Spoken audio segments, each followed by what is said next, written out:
Hey guys, I hope you've been well. I just wanted to say, what's up, and I hope everything's going good for you. And I hope the last video has been of help and the one I uploaded was good.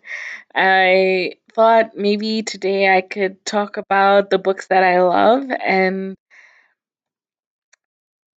the top 10 books I love at the moment, at least, and just share some books with you that you might have use for and can enjoy reading this summer slash for the rest of us this winter because it's like dead cold. It is oh is freezing in Nairobi. It is winter. July is winter in Nairobi, so my feet. I'm even wearing socks. Hold on. Yeah, I'm wearing socks and I'm literally freezing. Anyway, let's get on with the list. So my first favorite book is The Prophet by Khalil Gibran. That book, I worship that book. I live for that book. Oh, on marriage, on eating and drinking, on love, on children. That's one of my favorite ones, on children and on love slash marriage, where the cedar tree and the cypress tree do not grow in each other's shade, but the quiver of the flute and oh, I love those poems. That book is my most favorite book till today. It hasn't changed. It's more important to me than the Bible. Like I know I'm a Christian and everything and blah blah blah blah, believe in God, yada yada the hell. Nothing defeats that book. It has the most sound advice that is the most moving, sweet, written, brief, succinct, expressive book that I've ever read. I love it with all my heart. Well, yeah, so I read it when I was in Geneva. I bought it after I went after my first year. Yeah, after my first year in Geneva in the summertime. I had a few, not the first year, the second year. I had a few, was it the second year? Anyway, when I was in Geneva.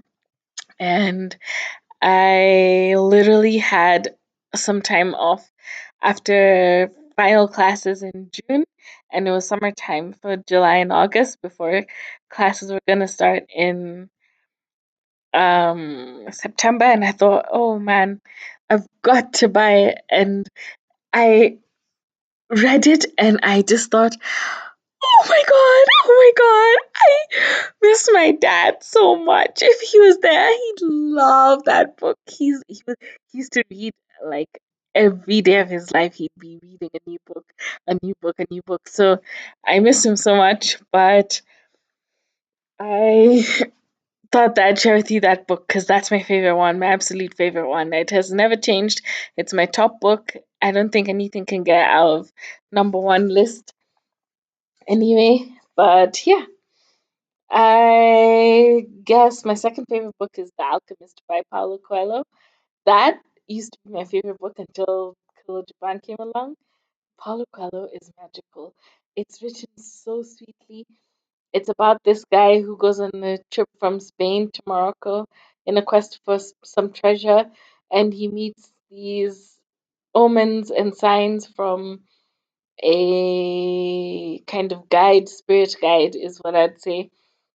In my heart, it was God, and he shows him the way towards Egypt and towards all these different places that the boy was trying to get to on his quest to understanding more intimate ideas of the universe and life and what it means to be alive and life itself is supposed to contain.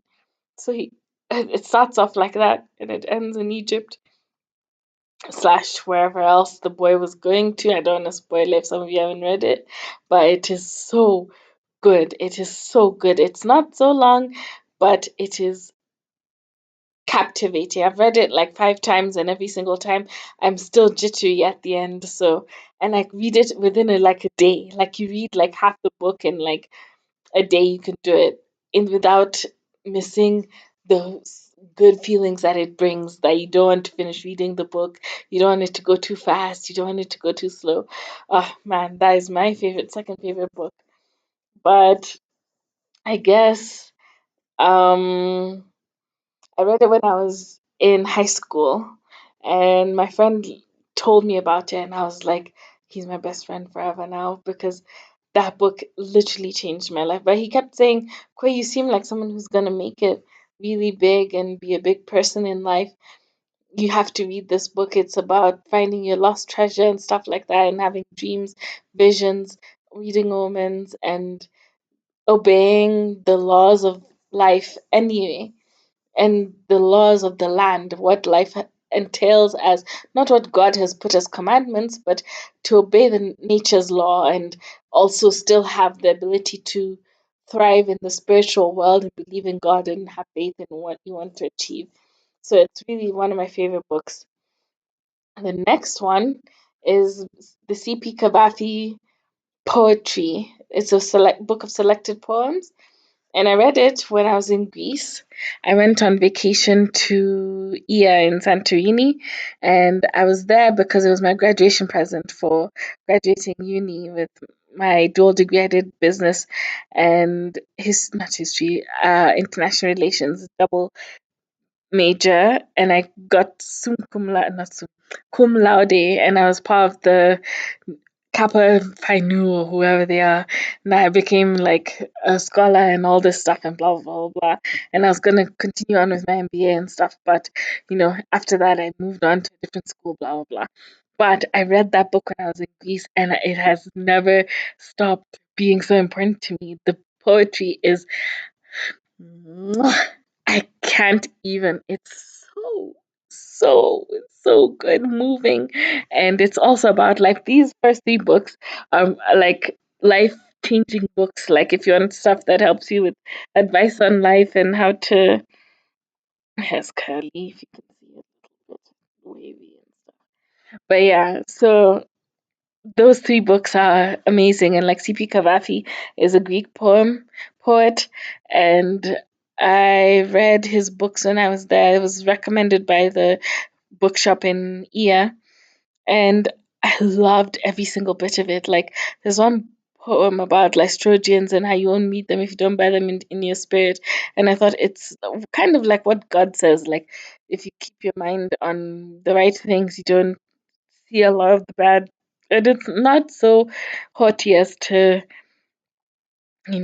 give the idea that you can just circumvent life, but it is relevant because a lot at the time, I was very much into spiritual development and not Christian development, spirituality, like learning about the world and in a spiritual way, like to read poems, poetry, love, and all these topics that have nothing to do with the physical body and wellness and just blah blah. It's like dreams of your life and stuff like that. So that book is good. You should buy it if you ever go to Santorini. Santorini is an amazing, amazing, amazing place. It's so beautiful. So beautiful. Like the sunset, and I was having a drink and I was reading my book and I was, in my mood to just rest and enjoy myself. It was good. It's such good poetry, and like as Greek literature goes, and as a student who did literature in A levels and in IGCSEs, it really hits such high notes for me. It's so good. It's so good. Yeah. But yeah, the next book is Every Boy's Got One by Meg Cabot. That I read when I was going to the Seychelles on vacation. I think it was Christmas or Easter, one of the two, some of those summer times in Nairobi. And I love the book. It's about this relationship and this girl who's trying to get the boy. And at the time, I was really young. I was like 13, 14. So I just learned to read. If you can imagine, at 10 years old, you're still too young to get some of the linguistic prose. But I did it and I thought, oh, this book is so good. And it's always touched me. It reminds me of Sex and the City for the right age. And like, it was such a dream book that I was going on vacation to go and meet cute boys and see all this stuff. Oh, it was the time of my life. And like, it's a magically light-hearted book that I'd say for sure you've got to try and read. The next one, I've written a list of them here. The next one, let's see. Okay, so I said everybody's got one. The next one is The Monk Who Sold His Ferrari by Robin Sharma. That one I read with my mom. And my mom was a single mom for some time because when my dad had died. But I read it with her the 1 year I was with her. So I went to boarding school and we were doing self help stuff. So these are good self help books of like how to pick yourself up without having to really rely on God or the Bible or spiritual stuff. Like a small pick me up, like a coffee. You know how you feel like when you don't need to run to the doctors, you just need a quick pick me up and you'll be better in a bit once you get the vibe of the story. That I mean. So that was me with that kind of book. And like The Monk Who Sold His Ferrari is really nice because it's about this guy who kind of changes his life around and goes more into spirit. It's a more spiritual book. It's like a bit of East Asian spirituality and like that kind of thing. Because Robin Sharma does a lot of like sort of Buddhist Sanskrit writings, and like that's the vibe I get from him anyway, even if he doesn't intend on it. But yeah, that's really like one of my favorite books. And I read it when I was like 14, 15, 16 there. And I've read some of his other books. I can't remember the names of them, but nothing quite as good as that one. Then I read the Divergent series. The Divergent series was when I was in Canada in uni, my first year of uni in UBC, and first or second year, whichever. And I read all three books in like the span of 3 days. That's how intently focused I was on that literature. It was the best book I'd read in a long time because of the abnegation, the candor, the divergent, the all those different houses and factions of people. And abnegation is where I felt I loved that word and that language and the linguistic way that it's been written about, that it helped me understand about peace without the damaging wounds of being too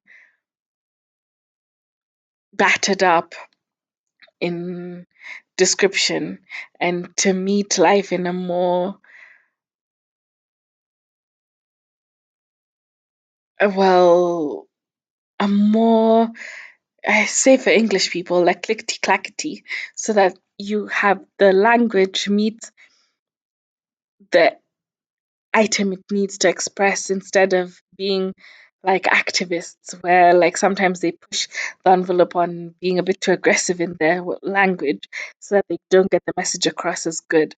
So that was why I love the Divergencies, and like all three books were really nice. Abnegation was one of my favorites. The Divergents were good, but I really loved Abnegation and where they were in the countryside and in all that stuff. And like that is literally my absolute fave book from 2011, 2012. The next one is The Republic by Plato that I read during high school. And I did it for my exams, and I also did it just for myself to read because I thought Socrates and all the Greek discussions are so fruitful and so interesting that I shaped my ideas on even Christianity as a whole so that people are less like annoying in that like just flimsy with their words, very shallow in their description of their pain. It met all the criteria of being able to express pain in a more and knowledge and understanding in a more succinct way, in a more um potent and what is the word we used to use a lot in literature when we describe these people? Potent is a good word because it's like it covers the topic in a deep way without diving too deep into language so that you're not reading like another like murder mystery and like it's all scary and stuff. But yeah. Okay, next book. Meditations by Marcus Aurelius. Read it in high school. That one's really, really good. And I love Marcus Aurelius. He's born on my birthday, I think, if I'm not mistaken, 25th of May, 1908, or something like that. And he has the same sort of ideas as Plato in the sense of like, it's a sort of stoic idea of like what you're supposed to do with your life. And it's a very male, energetically male book, but it's very important because for me, men, I'm not a feminist, but I don't shame feminism. I just think that I had such a good dad that I can't be a feminist.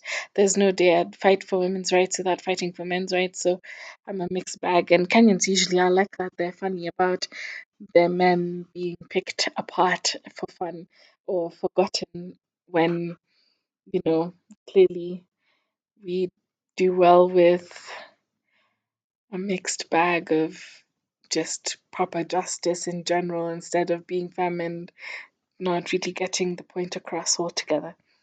Yeah. Then my next two books are Chasing Harry Winston by Lauren Weisberger and Americana by Chimamanda Ngozi Adichie. And Chasing Harry Winston, love. It's my romance fiction book that is just like everybody's going by a mature version. Now she's getting married and stuff like that. And it's really light-hearted and nice. I'm a very light-hearted person, so that book is right up my alley. And I guess Chimamanda Ngozi Adichie with Americana, I read it just as it came out in 2014, 2015, and it was fab.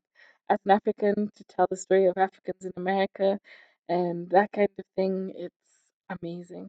It's one of my best books anyway.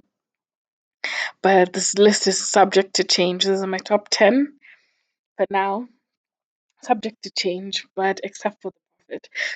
I can't stress it enough. Please read it. I've been teaching so many people, like when I do my online teaching classes kind of thing, about it and about just peaceful living and mindfulness. Mindfulness is the word that comes to mind for you guys. Being mindful about how we speak to ourselves, how we speak to others, how we internalize information, how we express information, how we receive information, how we read, how we just consume in general. And yeah, so I thought that would help. Those books are really good. The Prophet, poetry that just speaks, is a timeless piece. It's a timeless piece. It's incredible. And I hope you guys enjoy it and read all those books. Leave me messages, leave me questions about what you'd like to know about me. Some people ask, um, how is it living in Switzerland? I guess I can do a video about that. Others ask me about my Canadian life. Others ask me about LA because I left all the stuff that I've done, my time in Egypt. I can do all that if you want. So let me end the vlog here. Read those books, and I'll see you in the next vlog. Love you guys. Take care. Bye.